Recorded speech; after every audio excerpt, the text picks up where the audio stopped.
Ever since I played and loved the Corpse Party games, every time I see a game description that has horror game and RPG Maker game in the same description, I am immediately interested. And that actually happened about a week and a half ago when an RPG Maker made horror game released on the Nintendo Switch eShop. After experiencing the entire game, I'm finally ready to give you guys my thoughts. Currently the only console and handheld release of this game, here is my review of Angels of Death for the Nintendo Switch. Before we begin, a spoiler warning is due here. I am going to keep this as spoiler free as possible, but I cannot summarize what this game's story is about without giving some light spoilers for its first chapter. As such, here is your spoiler-free story summary. Angels of Death is about a young girl named Rachel Gardner who is taken into counseling after witnessing a murder and awakens in a strange place filled with puzzles and killers hell-bent on ending her life. Now, if you don't want any more spoilers, please skip to the gameplay section. And honestly, you should probably skip pretty much every game description that's on the net about this game. Now for the real story description. Angels of Death is about Rachel Gardner, who witnesses a murder, goes into counseling, and awakens in this strange place filled with puzzles and killers. Shortly after waking up, she is rescued from one killer by another and forges a dark oath with him so that both of them can work together for their goals. He wants to escape this place, and she wants him to kill her.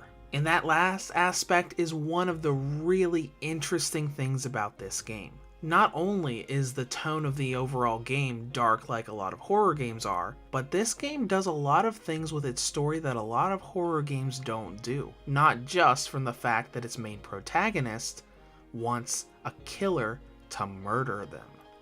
But as good as this story is, there is a problem. Though actually the problem isn't with the story, but rather the translation. There is one room in the final chapter of the game where all scenes in that one room remain untranslated and are shown in Japanese symbols.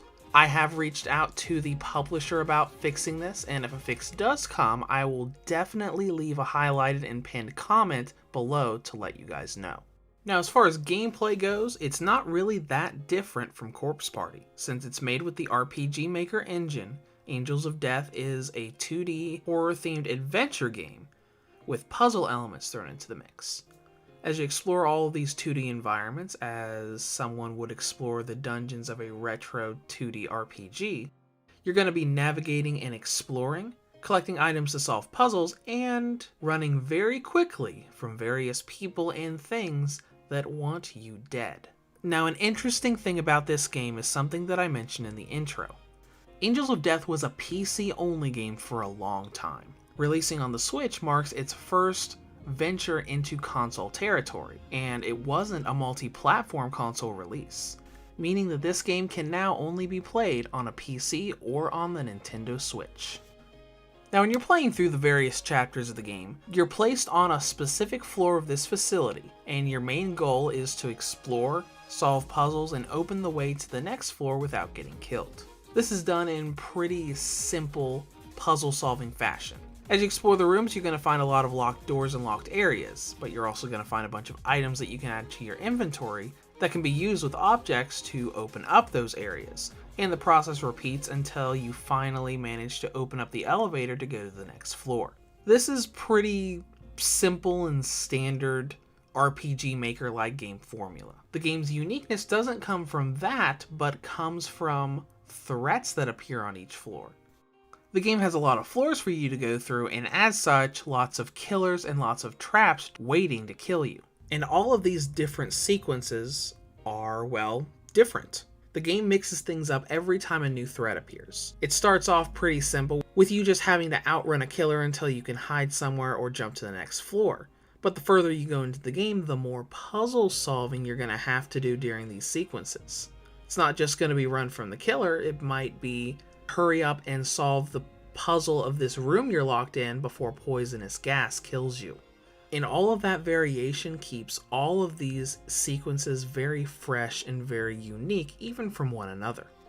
Of course, these sequences are very challenging because if you run out of time or get caught by a killer, it's instant death and instant game over. Thankfully, the game does a lot to help you with this.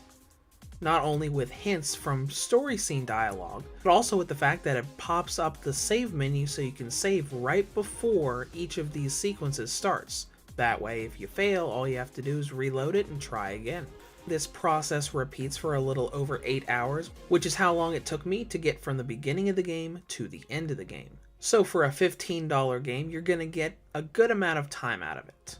Now, as far as presentation goes, there aren't any performance issues with this game or any other version of this game. I did hear about a little freezing bug that happened at launch, but it's already been patched out, so you don't have to worry about any part of the game freezing your system. The only nitpick I have with the presentation is the lack of full screen scenes. This game is set at a 4:3 ratio from start to finish, which is exactly like the PC version.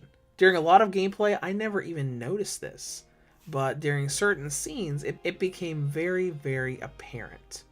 While this is a very minor thing, it looks very strange when scenes start and you see that they had to actually put a background border behind it, so it didn't look as weird. Next is battery life. Based on how the game looks, I'm sure a lot of you already know that you're going to get plenty of time out of this. But let's go over it anyways. Here are my battery times from 100% to 0%. Maximum brightness with the Wi-Fi on, 4 hours and 15 minutes. Maximum brightness with the Wi-Fi off, 4 hours and 19 minutes. Lower brightness with the Wi-Fi on, 5 hours and 24 minutes. Lower brightness with the Wi-Fi off, 5 hours and 29 minutes. As expected, you're going to get quite a bit of time out of each charge when you're playing this game. Now, in conclusion, Angels of Death is a great horror game. If you like 2D horror games, or you just like a horror game with a really interesting and gripping story. Granted, it's not perfect. There are some translation issues with a couple scenes and some odd choices in how the game's presented. But if you're into horror games like Corpse Party, this is a great game for you. Reviews to Go rates Angels of Death for the Nintendo Switch an 8.5 out of 10. If you have any comments or questions, feel free to leave them below, or head to the website at www.reviewstogo.com.